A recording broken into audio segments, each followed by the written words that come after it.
Nesmark, le podcast de Médecins du Monde en Tunisie. Épisode 3, trisomique et sympathique. J'ai pleuré toutes les larmes de mon corps. J'étais choquée, j'ai culpabilisé. Pourquoi ça arrive à moi? Qu'est-ce que j'ai dû faire quelque chose de pas bien pour mériter ça? Parce qu'on prend ça comme une punition. Je suis Rim Benjema, je suis la maman de Fares Benjema.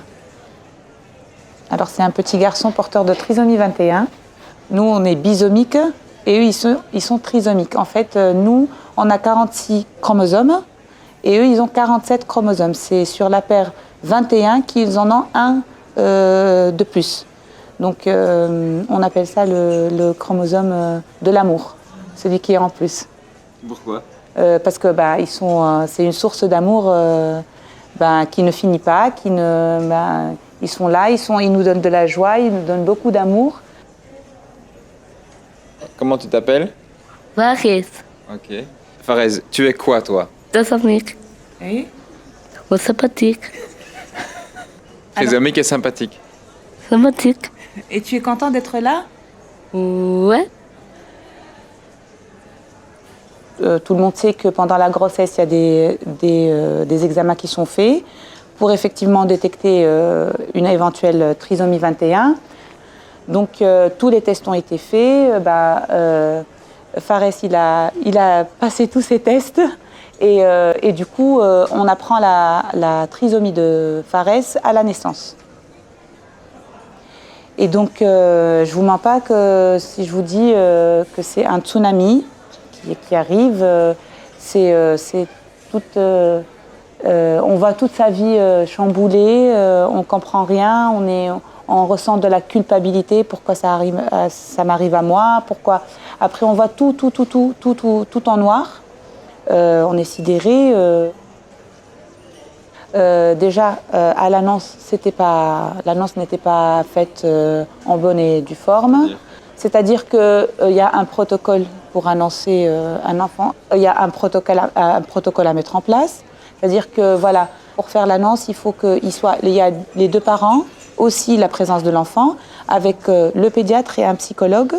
Et donc du coup, pour que les choses soient bien faites, que les mots qu'il faut qu'ils soient dits, ils sont là, les bons mots, pour effectivement rassurer les parents et leur donner une certaine visibilité par rapport à cette trisomie 21, parce qu'il y a des parents qui ne savent même pas ce que ça veut dire.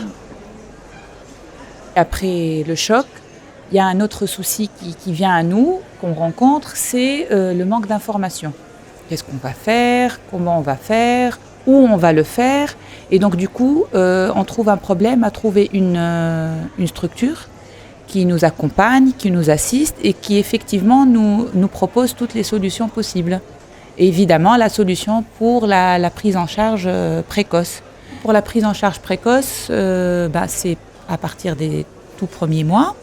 Et malheureusement, en Tunisie, tout ce qui est structure publique, c'est-à-dire les hôpitaux, dans leur service génétique, des maladies génétiques, ils offrent la prise en charge à partir de 3 ans, de l'âge de 3 ans.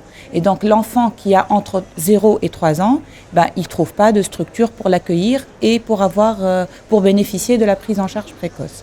Pourtant, on suppose qu'entre 0 et 3 ans, c'est une période importante. C'est une période très importante. Les différences se voient quand on voit un enfant qui a commencé sa prise en charge précoce dès les premiers mois et un enfant qui a commencé la prise en charge un peu plus tard. Et donc, du coup, les familles, elles sont obligées de partir vers le privé. Et parfois, il y a des familles qui sont socio-économiquement moins favorisées et qui rencontrent là beaucoup de problèmes. Comme quoi, par exemple ?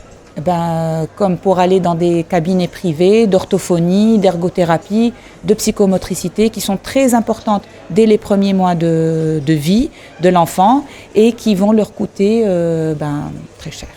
Et qu'ils n'auront certainement pas ou peut-être pas les moyens de le faire. T'aimes bien aller à l'école ? Ouais. Tu as des amis ? Ouais. Beaucoup ? Ouais. Quelles sont les lacunes en termes d'éducation ? Alors je vais te dire, je pars d'un souci le souci des familles qui ont un enfant porteur de trisomie 21 et qui vont se demander est-ce que le jardin d'enfants Intel va accepter mon enfant ? Est-ce que la maternelle Intel va accepter mon enfant ? Est-ce que cette école va accepter mon enfant ? Et encore une fois, l'information n'est pas accessible. Les parents ne savent pas quels sont les droits de leurs enfants. Est-ce qu'il a tous les droits comme tous les autres enfants ? Et donc c'est une grande problématique pour les familles. On suppose qu'il a les mêmes droits que les autres enfants ? Certainement, il a le droit d'intégrer une école et il a le droit depuis quelques années d'avoir une accompagnatrice ou un accompagnateur qu'on appelle auxiliaire de vie scolaire. Qui est payé par le public ? Malheureusement non, pas encore. On l'espère que ça va l'être dans quelques années. Mais pour le moment, c'est l'affaire des familles. C'est les familles qui cherchent l'auxiliaire de vie, qui le payent. Et ça coûte combien ? Alors c'est entre 600 et 800 dinars. Parfois c'est plus. Et il y a des familles dont le salaire est moins de 600 ou 800 dinars. Donc ils ne peuvent pas se permettre de payer l'auxiliaire de vie. Qu'est-ce qui va se passer après l'école ? Oui, c'est la grande question. C'est une question qui laisse à réfléchir beaucoup. Parce qu'on se dit que pour le système tunisien public, donc la scolarisation, elle peut aller jusqu'à 18 ans, c'est-à-dire qu'il peut refaire ses années jusqu'à l'âge de 18 ans. Et après, c'est là la grande question. Malheureusement, en Tunisie, on n'a pas beaucoup de centres pour faire des formations professionnelles pour des enfants qui sont en situation de différence ou d'handicap. Et là, ça nous fait quand même réfléchir, parce qu'on se dit que quand même, on peut trouver quand même une solution, c'est-à-dire qu'on va l'intégrer dans un petit boulot, ou il va travailler à droite, à gauche un peu, on va lui trouver. Mais vraiment, que sa scolarisation s'arrête et qu'il n'ait pas après une formation, ça nous dérange un peu.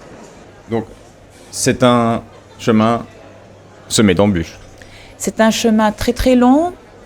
Chaque étape de la vie de cet enfant qui est porteur de trisomie 21 présente un obstacle. Chaque obstacle est un combat. Il faut le franchir, il faut être là pour le dépasser. Mais je peux t'assurer qu'aujourd'hui, c'est le moteur. Il a beaucoup d'énergie, il est dynamique. Il faut le suivre. Fares, c'est une boule d'énergie, réellement.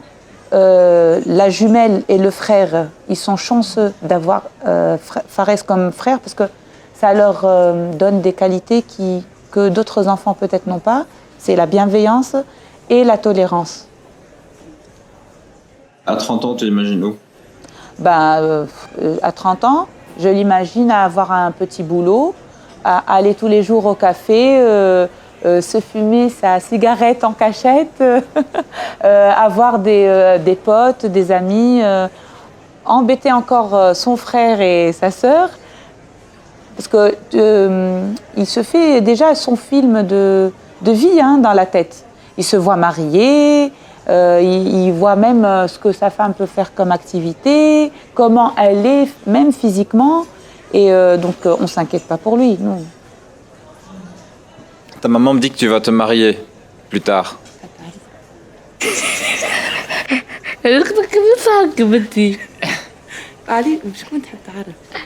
Ayouta. Elle est jolie. Elle se dit très bien. Très bien, Léa.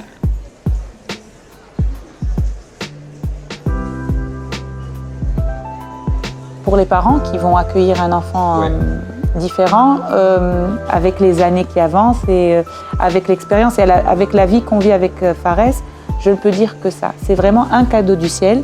Et voilà, on a quelque chose en plus par rapport aux autres mamans. On dit merci beaucoup. Merci beaucoup. Ça nous a fait plaisir Un de plaisir partager ce moment. de ce moment.